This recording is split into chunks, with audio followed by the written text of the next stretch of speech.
Table des chapitres. Introduction.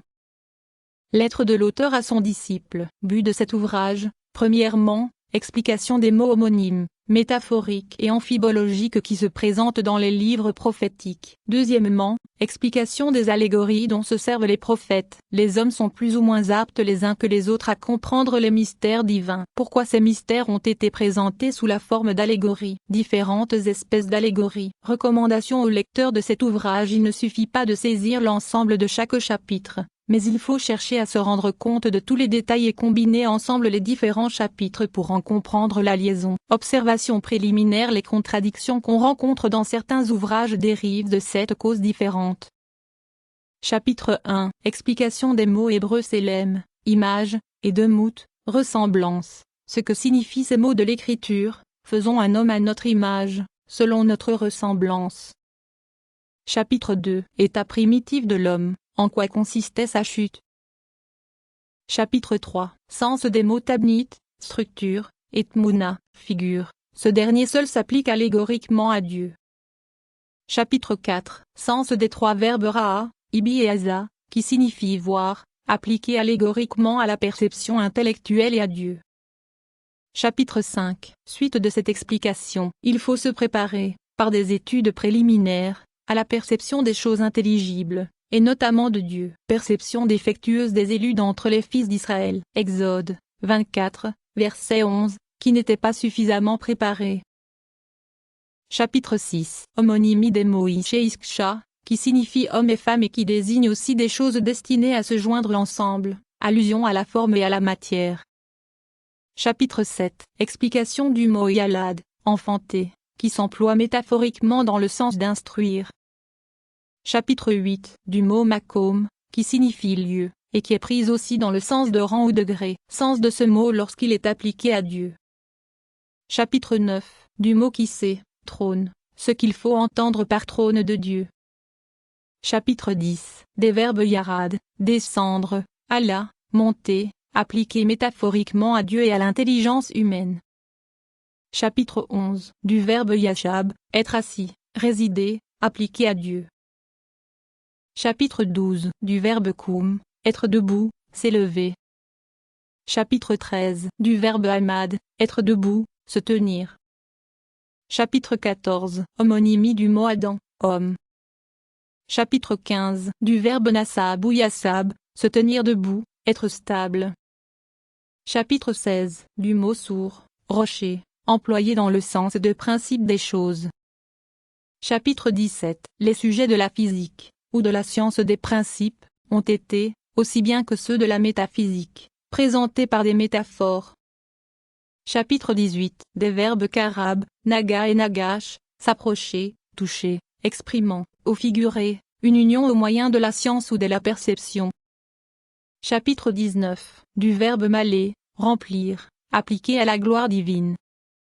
Chapitre 20. Des verbes ramenissa, être élevé, appliqué à Dieu. Chapitre 21. Du verbe abar, passer, explication des mots, et l'Éternel passa devant sa face.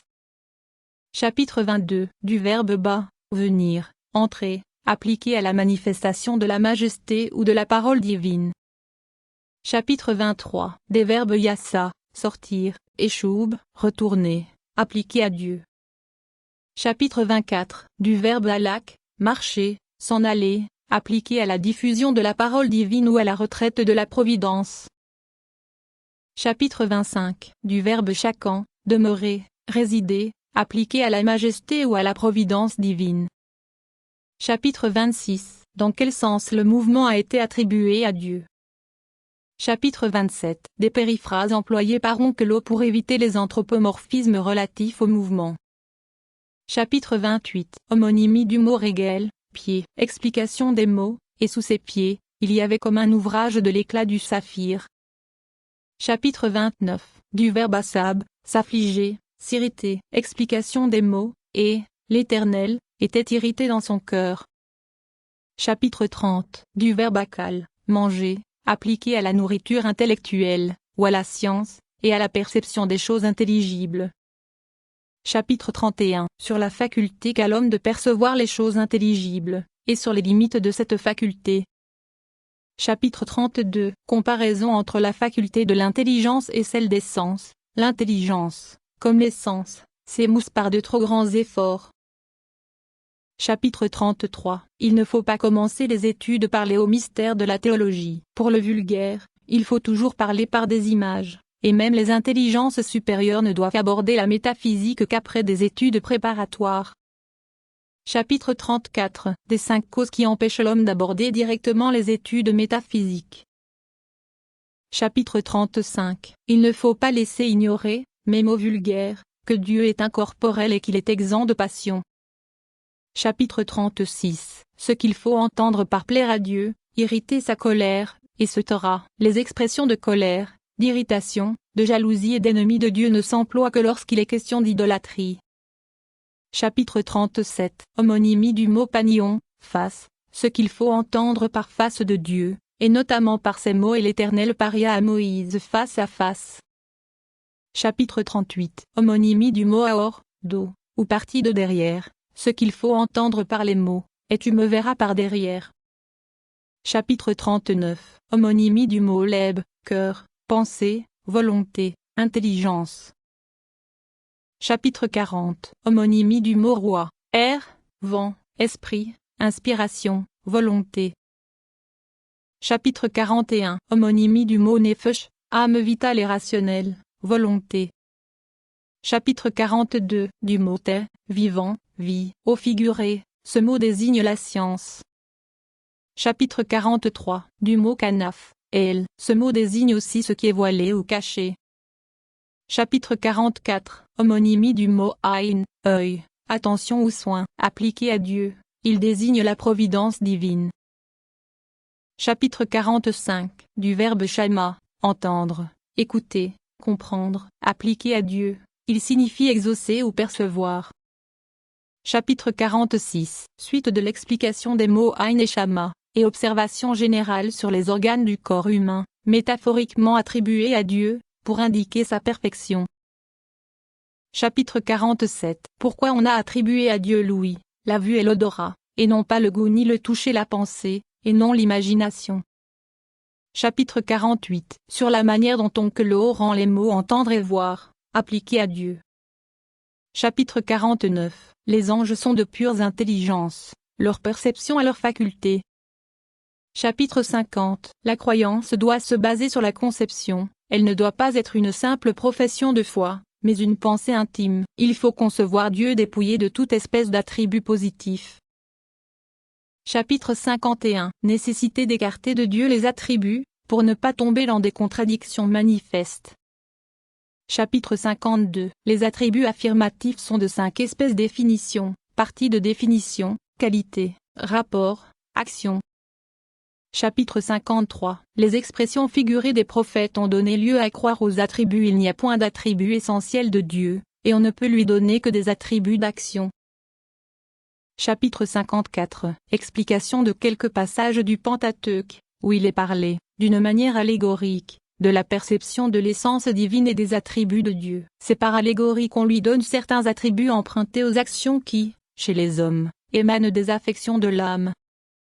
Chapitre 55. Il faut écarter de Dieu tout ce qui tend, soit à la corporéité, soit à la passion ou au changement, soit à la privation, soit enfin à l'assimiler aux créatures. Chapitre 56. De la non-admissibilité de l'assimilation et des attributs essentiels. Chapitre 57. On ne doit même pas admettre, comme attribut de Dieu, l'existence, l'unité et l'éternité. Chapitre 58. On ne peut donner à Dieu que des attributs négatifs. Chapitre 59. Plus on admet d'attributs négatifs, et plus on s'approche de la connaissance de Dieu. Les attributs affirmatifs aboutissent à attribuer à Dieu des imperfections. Chapitre 60. Exemple pour mieux faire comprendre la nécessité de donner à Dieu des attributs négatifs. Danger des attributs affirmatifs, qui aboutissent à faire de Dieu un être de pure imagination ou un non-être. Chapitre 61. Considération sur les noms de Dieu qu'on trouve dans l'Écriture sainte. Ils sont généralaires dérivés des actions divines, à l'exception du nom tétragrammate.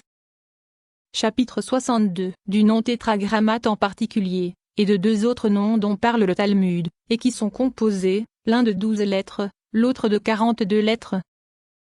Chapitre 63. Du nom d'Ayé, je suis celui qui suis, et de quelques autres noms, tels que Ya, Shaddai, Azin, Sour.